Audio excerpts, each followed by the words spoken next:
Hello नमस्कार दर्शकों, झनक सीरियल में आप सभी का स्वागत है। आज के एपिसोड में होने वाला है महा इंटरेस्टिंग ट्विस्ट, जहाँ पे हम देखते हैं कि यहाँ पे पराशर जो होता है वह गंगा को समझा रहा था कि गंगा काहे चिल्ला रही, वैसे गांव वालों को इकट्ठा करके।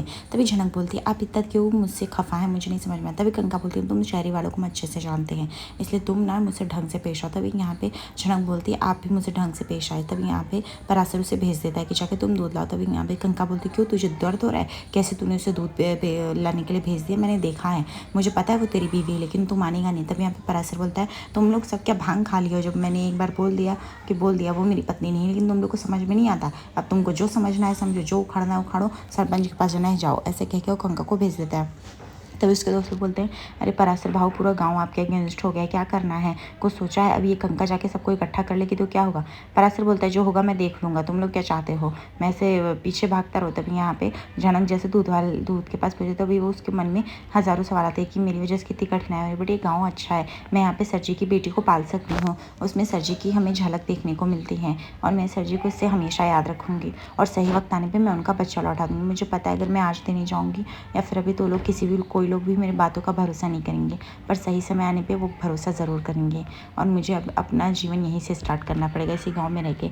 दूसरी तरफ हम देखते हैं कि अर्शी और सृष्टि आए रहते, जहाँ पे वो बेल नॉक करते हैं। तभी यहाँ पे अंजना जाती है और फिर दरवाज़ा खोलती है। वो बोलती है सृष्टि अर्शी को देख के, अर्शी अब तुम क्या लेने आई हो, क्या देखने आई हो, क्या अनी की क्या हालत है? तभी यहाँ पे अर्शी बोलती है, मुझे आपके सवालों का कोई जवाब देने में कोई इंटरेस्ट नहीं। सृष्टि बोलती, वैसे भी हम आपसे बात नहीं करने आए हैं, तो आप लोग मत बोलिए। छोटा बोलता है, क्यों, हम लोग भी इस घर के मेम्बर हैं, हम लोग भी अनी के साथ रहते हैं, तो हम लोग क्यों नहीं बोल सकते? और तभी यहाँ पे मृणाली बोलती हैं, और क्यों अर्शी तुम बार बार आ जाती हो, आज कौन सा तांडव करने वाली है वो बता दो, हमें भी पता हो जाना चाहिए ना। छोटा बोलता है, और वैसे भी अनी तुम लोगों के पास नहीं आएगा बात करने के लिए। तभी यहाँ पे देखती है सृष्टि बोलती है, रियली, मुझे वैसे आप लोगों से बात नहीं करना, तो आप लोग मेरे स्टैंडर्ड के नहीं हो। तभी यहाँ पे बबलू कहता है, सही बोल रहे हो, हम लोग आपके स्टैंडर्ड के नहीं, और हमें बात भी नहीं करनी। झनक जैसी बच्ची का क्या हाल किया है, आप लोगों को शर्म नहीं आती है, माँ बेटी नहीं मिलकर। तभी यहाँ पे अंजना बोलती है, आप शांत रहिए, आप मत कुछ बोलिए, पता नहीं कौन सा उल्टा केस करके आपको गिरफ्तार कराती, कुछ भी पता नहीं चलेगा। बबलू बोलता है, मैं केस से नहीं डरता हूँ, मैं ना इनके पावर से डरता हूँ, इनको खुद डरना चाहिए जो इन्होंने किया है। दूसरी तरफ हम देखते हैं यहाँ पे कंका अपनी सारी सहेलियों को इकट्ठा करके गाँव की औरतों को बोल रही होती है कि क्या तुम लोग नहीं चाहते पराशर का हमें सुनवाई करना चाहिए, हमें जाके शिकायत करनी चाहिए सरपंच से, उसने हमारे साथ गलत किया है। एक औरत के साथ गलत करना ऐसा नहीं है, वो एक औरत को लेके आया है, उसके साथ बच्चा भी है, यानी उसकी बीवी है। तभी उसकी बुआ बोलती, रहने दो, पराशर में जिगर का टुकड़ा है, मैंने उसे बेटे जैसा पाला है, मैं उसके खिलाफ क्यों सुनवाई करने जाऊँगी? और अगर उसने शादी की है तो कि बस मुझको एक्सेप्ट करना है, उसको वो स्वीकार कर लेगा जिस दिन शादी, मुझे कोई ऐतराज़ नहीं है। और वैसे भी कंका पराशर ने कभी तुझसे वादा नहीं किया कि वो तेरी शादी करेगा, मैं नहीं बोला था कि हाँ मैं तुझे अपनी बहू बनाऊंगी, पर अगर पराशर के खिलाफ तूने कुछ चाल चली तो मेरा साथ नहीं दूंगी। तभी उसकी सहेलियाँ भी बोलने लगती, हाँ कंका तो गलत है, पराशर ने कभी तो नहीं बोला, बुआ का बोलना अलग होता है, पराशर बोलता है जो शादी करता है वो। तभी यहाँ पे कंका बोलती, बिल्कुल भी नहीं, कैसे अलग हुआ, बुआ भी तो उस घर में ही रहती है ना, इस तरह से पराशर ने मेरे साथ चीटिंग किया है। तुम शहर बाबू को नहीं जानती, सिर्फ शहरी लड़कियों को भी नहीं जानती, वो ऐसे नहीं रह सकती गाँव में, मैं तो सरपंच के पास जाऊंगी। कल को सोच लो, अगर तुम लोग के साथ इस तरह से बुरा बर्ताव हुआ तो तुम लोग क्या करोगे, चलोगे कि नहीं चलोगे? तभी यहाँ पे दूर खड़े जो होते हैं पराशर के सारे दोस्त जो होते हैं सुन लेते हैं ये कंका की बात। वो बोलते हैं कि अब तो लगता है ये कंका सच में सरपंच के पास जाएगी, हमें जल्द से जल्द पराशर भैया को इन्फॉर्म करके रखना पड़ेगा। तभी अर्शी बोलती, प्लीज़ अनी को बुलाओ, मुझे अनी से बात करनी है, आपसे बात नहीं करनी है। तभी यहाँ पर अनिरुद्ध बोलता है, अच्छा तो तुम यहाँ पे आ गई, बोलो तुम्हें क्या बात करनी है, अभी भी कुछ रह गया है? तभी यहाँ पे अर्शी बोलती, एक्चुअली अनी मुझे तुम्हारी बहुत याद आई, और मैं तुम्हारे साथ रहना चाहती हूँ, मैं तुम्हें सॉरी बोलने आई हूँ, ठीक है? तभी यहाँ पे अनिरुद्ध बोलते, किस चीज़ की सॉरी, और तुम क्या लेने आई हो? अर्शी मुझे भी अभी भी नहीं समझ में आया, क्या हुआ, सिड ने शादी करने से इनकार कर दिया? तभी अर्शी बोलती, नहीं मैंने सिड से इनकार कर दिया। सृष्टि बोलती, कम ऑन अनी, क्या तुम्हें इतनी भी समझ नहीं है? वो तो अर्शी को अब्रॉड लेके जाना चाहता, बट अर्शी ही नहीं गई, वो तुमसे इतना प्यार करती है कि वो सिर्फ जलन के मारे, दिखावे के मारे वो सिद्धार्थ के साथ रहती थी, उसे लगता था कि एक दिन तुम्हें एहसास होगा, तुम उसे ले जाओगे, बट ऐसा नहीं हुआ। तभी ये देख के तनुजा बोलती है, अर्शी तुम ठीक हो ना, तुम यहाँ पे कैसे आ गई? तब यहाँ पे अर्शी बोलती, मुझे आप लोग की बहुत याद आई, मैं तो गुस्से में घर छोड़ के चली तो गई, पर मुझे वहाँ पे सिद्धार्थ के साथ रहने का ज़रा भी मन नहीं होता था, मैं रहती थी सिर्फ अनी को जलाने के लिए, पर अनी को मेरे प्यार का एहसास नहीं, इसलिए मैंने झनक से भी शादी तोड़वाई, और मेरा इसमें कुछ भी वो नहीं था। तभी यहाँ पे शुभ बोलता है, चलो दे रहा है दुरुस्त आएँ, वैसे भी अर्शी कोई बात नहीं है, अगर तुम हमसे प्यार करते हो, तुम इस रिश्ते को इतना निभाना चाहते हो तो अनी भी ऑफकोर्स निभाएगा। तभी यहाँ पे लाल बोलता है और रियली काकू आपको अभी भी लग रहा है कि वैसे ही तो तू एक काम कर रही, तुम इन दोनों की बातों पर भरोसा मत कर, दोनों औरतें चाल चुनी। छोटा बोलता है सही बोल रहे हो, इनको इसके अलावा होता क्या। अनी बोलता है दादा डरिए मत, मैंने अपना डिसीजन बना लिया। अर्शी मैं तुम्हारे साथ नहीं रहूँगा, तुम्हें जो करना है तुम कर सकती हो, तुम्हें चाहिए तो फिर से जाके पुलिस बुलवा सकती हो। मेरी झनक के साथ शादी होने वाली थी, वो नहीं हुई, वो मेरा एक ख्वाब रह जाएगा। तभी यहाँ पे उसके दोस्त बोलते चलो चलते हम लोग पराशर भैया को बताते, नहीं तो उनकी बहुत बड़ी मुसीबत आ जाएगी, और वो सब छोड़कर बहुत बड़ी मुसीबत आएगी तो हमको मदद कौन करेगा। इस शहर से जो सो थोड़ा बहुत मदद लाते वो कौन ला के देगा।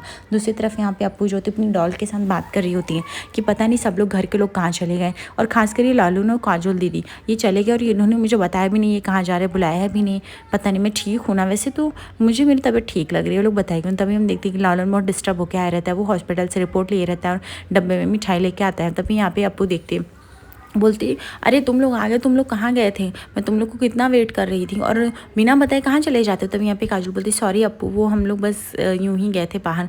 तभी यहाँ पे अप्पू बोलती हैं अब तुम मुझे से प्यार मत दिखाओ, तो इतना लेट आती हो ऊपर से प्यार दिखाओ, तुम्हें पता है मैं कितना बोर हो रही थी। अरे वाह लालन तुम मिठाई लेके आए हो, वाह मेरे लिए लेके आए। तभी वो फटाक से मिठाई का डब्बा ले लेती है और वो मिठाई खाने के लिए ही दौड़ती है। तभी यहाँ पे नूतन बोलती क्या हुआ, तुम लोग ऐसे मुँह लटका के क्यों आए हो। तभी यहाँ पे काजल जो होती है वो लालन को इशारा करती है ना बोलने के लिए। तभी यहाँ पे हम देखते हैं झिमली बोलती क्या हुआ दादा आप कुछ बोल क्यों नहीं रहे हैं।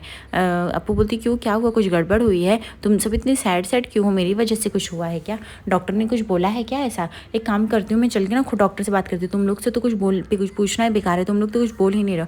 काजल लालून को हाथ पकड़ लेती कि प्लीज़ लालून कुछ भी सच्चाई मत बोलो। लालून बोलता मेरे से नहीं हो रहा है काजल, मैं इतना कंट्रोल नहीं कर सकता, मैं इतना बेरहम दिल नहीं हो सकता। नूतन पूछ रही थी क्या हुआ तुम लोग बताओगे, क्या कोई बड़ी बात है, डॉक्टर ने ऐसा क्या बोल दिया जिसकी वजह से तुम लोग बता ही नहीं रहे हो। झिमली बोलती दादा प्लीज़ हमें ऐसे डराएंगे मत, काजल तू तो बता ना क्या हुआ है क्या नहीं, हमें तो पता होना चाहिए ना। अप्पू बोलती कुछ नहीं लगता है, डॉक्टर ने बोल दिया क्या मेरी बीमारी बहुत बड़ी है, इलाज नहीं हो सकता, ऐसा कुछ बोला है कि मैं ठीक नहीं होंगी। तभी नूतन बोलती अरे ऐसा हो ही नहीं सकता, तू ठीक हो रही है बेटा, ऐसा कुछ नहीं बोला रहेगा, तू खामखा सोच रहे हैं। दूसरी तरफ हम देखते झनक जो होती है वो दूध गर्म कर रही होती है अपनी बच्ची को पिलाने के लिए। तभी यहाँ पे हम पराशर आता है, पराशर बोलता है अब तुमको चिंता करने की कोई ज़रूरत नहीं, वो दूध वाला आके दूध दे के जाएगा और दिन में 2 बार दे के जाएगा, मेरी बात हुई हो मेरे खाते में लिख लेगा जब तक तुम्हें काम नहीं मिलता है तब तक। तभी यहाँ पे झनक बोलती है आपके खाते में क्यों, दिन में 2 बार क्यों। तभी पराशर बोलता है कि क्योंकि बच्ची बड़ी हो रही है ना, बच्चे को दूध तो लगेगा। झनक बोलती है आप मेरा बहुत मदद करें लेकिन मेरी वजह से बहुत प्रॉब्लम हो रहा है, मैं सोच रही हूँ कि मैं यहाँ से चली जाऊँ, आपकी लाइफ सॉर्टेड हो जाएगी। तब यहाँ पे पराशर बोलता है ये तुम्हारी गलत फहमी है, ठीक है, मैं और तुम जाओगी कहाँ, तुम एक मुसीबत से निकल के दूसरी मुसीबत, तुम एक मुसीबत से निकली थी तभी दूसरे में फंसी ना, अब तीसरे में फंसना है तो सोच रही चौथा मुसीबत बुला लो, ऐसे नहीं चलेगा। तुम्हें यहाँ गाँव में रहना है तो काम करना पड़ेगा, टोकरी बनाने का काम करती नहीं क्यों ना, हम मैं अपने दोस्तों से बोल दूँगा तुम्हें सामान ला के देंगे, तुम टोकरी का काम कर लो और खेत का काम सीख लो, खेत का काम आता है कि नहीं आता है, और पहले ये बताओ तुम्हारे पति कहाँ है, कहीं मर मुरा तो नहीं है। तभी झनक बोलती मुझसे निजी सवाल मत करें। दूसरी तरफ अर्शी बोलती प्लीज़ अनी तुम मेरी बात का यकीन करो, मैं तुमसे अभी भी प्यार करती हूँ, अगर तुम्हें नहीं लगता मैं तुम्हारे साथ रहूँ तो मैं चली जाती हूँ, मैं तुम्हें अपनी शक्ल नहीं दिखाती। तभी सृष्टि बोलती कम ऑन अर्शी ये तुम क्या कर रहे हो, अनी क्या तुम्हें मेरी बेटी की आंखों में आंसू नहीं दिखता है। तभी यहाँ पे बिपाशा को अच्छा मौका मिला, बिपाशा बोलती है यहाँ के मर्द बेरहम होते हैं, उन्हें औरतों पे कुछ भी दया नहीं आती है, अब मेरा हाल देख लीजिए, मेरा भी सेम सिचुएशन है, अर्शी का भी सेम सिचुएशन हो गया है और मुझे भी घर में रहने को पड़ा है, मेरा पति खुद को नहीं समझता है, मैं क्या करूँ। तभी लाल बोलता है रियली भी पास अगर मैं बेरहम होगा ना तो तुम यहाँ पे दिखोगी नहीं, मेरी रहमी है इसलिए तुम एक हफ्ते करके तुम यहाँ पे घर पे रह ही जा रही हो और तुम्हें कोई कुछ बोल नहीं रहा है, लेकिन ये ज़्यादा दिन नहीं चलेगा, मैं डिवोर्स फाइल कर दूंगा, तुम यहाँ से चले जाओ। तभी अनी बोलता है कि वैसे भी अर्शी तुम्हें अगर इस घर में रहना तुम रह सकते हो, मुझे कोई प्रॉब्लम नहीं है, लेकिन तुम्हारी भी हालत यही मेम साहब जैसी हो, अगर तुम्हें वैसे घर में रहने में इंटरेस्ट है तो मुझे उसमें बोलने में तुम्हें कोई दिलचस्पी नहीं। सृष्टि बोलती तुम्हें क्या लगता है नहीं इसके माँ बाप ने इतना नहीं कमाया है कि इसे खिला सके रह सके, मैं सब कर सकती हूँ, लेकिन उसे तुम्हारे साथ रहना, वो तुमसे प्यार करती है पागलों की तरह, और मैं उसकी माँ हूँ, मैं अपनी बेटी को उसके ससुराल पहुँचाने आई हूँ क्योंकि वो तुम्हारे लिए इतनी वरीड है। मैं बोलती हूँ रियली अर्शी बोदी आपको ऐसा लगता है, आपसे ज़्यादा स्वाभिमानी तो झनक थी, वो यहाँ से चली गई क्योंकि उसके अंदर स्वाभिमान हमसे भी ज़्यादा है, वो आपकी तरह 10 बार मुंह मारती नहीं आएगी एक ही जगह। तभी यहाँ पे अंजना बोलती झनक के जैसे बन भी नहीं सकती है, वो बेचारी पता नहीं इन लोग की वजह से किस तकलीफ में चली गई है, उसकी शादी के दिन इतना बड़ा तमाशा आखिर कौन करता है। अनी बोलते कोई बात नहीं, तमाशा किया तो क्या अर्शी, मैंने तुम पे ट्रस्ट किया, अगर तुम्हें डिवोर्स नहीं देना था तो मुझे साफ इनकार कर सकती थी, इसकी वजह से झनक पे जो बीता है ना मैं बता नहीं सकता, तुम्हारी वजह से, और तुमने मेरा दिल तोड़ा है और मैं तुमसे प्यार नहीं करता था, ये मैं तुम्हें डे 1 से बता रहा हूँ। रहा हूँ लेकिन तुम्हें नहीं। तभी अर्शी बोलती प्लीज़ अनी मुझे माफ़ कर दो, एक मौका तो दो मुझे अपना रिश्ता सुधारने का। नहीं बोलता बहुत देर हो चुकी है अर्शी, मुझे तुम्हारे साथ रिश्ता क्या, मुझे तुम्हारे साथ फ्रेंडशिप भी नहीं करनी है। मृणाली बोलती है और अर्शी तुम कितना गिरोगे, मतलब तुम खुद सोचो, जो पति तुमसे प्यार नहीं करता, जिस घर में तुम्हें अपनाने से इनकार करते, उस घर में तुम्हें क्यों आना है। अर्शी अनी बोलता है अर्शी देखो डिसीजन तुम्हारा, तुम्हें इस घर में रहना है तुम रहो, क्योंकि तुम लीगली वाइफ हो, लेकिन तुम्हें मेरी साइड से कोई प्यार या मेरे साइड से कोई फेवर नहीं मिलने वाले से मेम साहब की तरह किसी कोने में पड़ी रहना, क्योंकि तुम उससे ज़्यादा कुछ नहीं कर सकती हो। और वैसे भी तुमने तो सीट को छोड़ा कि सीट ने तुम्हें छोड़ा, मुझे अभी भी सच नहीं पता। और अर्शी मुझे तुम पे 1% का भी भरोसा नहीं है। और अभी रही बात रहम और दया, वो तो मुझे तुम पे बिल्कुल भी नहीं आती है। दूसरी तरफ यहाँ पे परासर बोलते हैं क्या सोच रही हो, मैं कुछ पूछ रहा हूँ। तभी यहाँ पे झनक बोलती है आप निजी सवाल मत पूछिए बच्चे के पिता के बारे में, क्योंकि मुझे पसंद नहीं। तभी परासर बोलता है ये निजी सवाल नहीं जानना जरूरी, भी पंचायत में जब बुलाया जाएगा तब तो पूछा जाएगा ना, तब तो कुछ तो बोलना पड़ेगा कि क्या करने वाली हो तुम। और वैसे भी चलो छोड़ो, अगर तुम ये नहीं बताओगे तो तुम्हें अपने खान पान सबका जिम्मा उठाना पड़ेगा। पंचायत जो फैसला लेगी उस पर तुम्हें कुछ सोल्यूशन ढूंढना पड़ेगा, कर सकते हो तो बताओ। नूतन बोलती काजल तुम क्यों ऐसे ही शांत हो, तुम तो बताओ ना ऐसा डॉक्टर ने क्या बोल दिया जिसकी वजह से तुम लोग हमें कुछ बता नहीं रहे हो। लालून जो होता है वो अपू का मुंह देख के रोने लगता है। अपू बोलती ही भगवान प्लीज़ सर ये लालून रो रहा है, आप मुझे मेरी जल्दी से मत मुझे डेथ करा देना, क्योंकि मुझे लालून को संभालना है, नहीं तो कौन संभालेगा, वो कितना जल्दी रो रहा है। काजल एक काम करना दी, काजल दीदी आप लालून का केयर करना, वो बहुत जल्दी रोता है ना, इस घर को संभालना मेरे पीछे से। तभी नूतन बोलती है अरे अपू बेटा तू क्यों रो रही है, रिपोर्ट में से कुछ नहीं निकला, डॉक्टर ने बोला तो ठीक हो रही है, रिपोर्ट्स नॉर्मल है, ये लोग पता नहीं क्यों मुंह बना रहे हैं। तभी यहाँ पे झुमरी बोलती दादा ऐसा क्या गड़बड़ हुआ है, मैं कब से देख रही हूँ आप दोनों कुछ बोले नहीं रहे हो, मुझे ले लाओ रिपोर्ट्स हो। तभी यहाँ पे काजल मना करती, पर लालून होता है मुझसे नहीं रहा जाएगा, सॉरी काजल। तभी यहाँ पे झिमली रिपोर्ट पढ़ती है, झिमली बोलती ये क्या लिखा हुआ है। तभी नूतन बोलती पढ़ के बताना झिमली बेटा क्या है ऐसा। लालून जो होता है वो रोने लगता है, उसके मुँह से आवाज़ भी नहीं आ रही होती है। तभी यहाँ पे झिमली जो होती बोलती है ये कब हो गया मुझे कुछ पता नहीं चला। तभी लालून दौड़ के जाता है और अपू को गले लगा के रोने लगता है। अपू बोलते हैं क्या हुआ लालून, तुम इतना रो क्यों रहे हो, कुछ हुआ कि क्या, मैं डॉक्टर ने क्या बोला, मैं बचूंगी नहीं क्या, मैं तुम्हें छोड़ के जा रही हूँ क्या, ऐसा कुछ है। लालून बोलता है कि अपन को पहले ही समझ जाना चाहिए था, ये सब क्यों हुआ, मैं कहीं भी तुझे नहीं जाने दूंगा काजल, अब कुछ भी हो जाए मैं तुझे पकड़ के रखूंगा। तभी काजल बोलती है अब लालून संभालो अपने आप को, तो वो छोटी सी बच्ची जैसी है, उसके दिमाग पे अलग असर पड़ेगा, तुम उसके सामने इतना मत कमज़ोर पड़ो।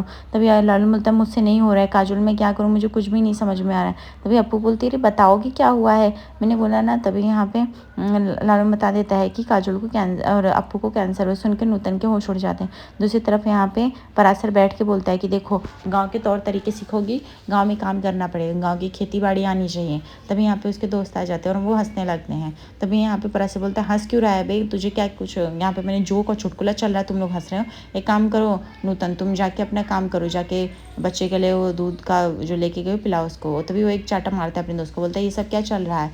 तभी यहाँ पे बोलता है अरे भाई मुझे पता है कि ये आपकी पत्नी है और वो आपका बच्चा है, बस हम यही बोलना है कि ऐसा कुछ है तो हमें बता के रखो, नहीं तो वो कंका गई है सरपंच को बुलाने। तभी यहाँ पे परासर बोलता है कुछ भी बुला ले, मैं डरता थोड़ी हूँ सरपंच से। और एक बात तुम लोग कान खोल के सुन लो, जब मैंने बोल दिया तो बोल दिया, मैं झूठ क्यों बोलूँगा, मैं उनकी सिर्फ मदद कर रहा हूँ, लेकिन तुम लोगों से बातें नहीं पच रही हैं तो मत पचे, मुझे कुछ फ़र्क नहीं पड़ता, मैं किसी को गवाही एक्सप्लेनेशन देने नहीं जाऊँगा। और रही बात इनकी तो ये अपना मजला देख लेंगी। तभी यहाँ पे झनक बोलती है अगर आप लोग को दिक्कत है मैं यहाँ से चली जाओ। तभी परासर से बोलता है आप जाके काम करिए, आप इन सब में मत पड़िए। और तुम लोग क्या चाहते हो कि तुम लोग शहर का भी काम फिर तुम ही लोग करना, मैं तो गांव छोड़ के चला जाऊंगा, 3 साल के बाद आया हूँ वापस से चला। तभी यहाँ पे उसके दोस्त बोलते हैं नहीं परासर भैया आप चले जाओगे तुम्हारा काम रुक जाएगा, चलो ना पेड़ के पास बैठक है। तभी झनक को डाउट होता है आखिर ये कौन सी बैठक है।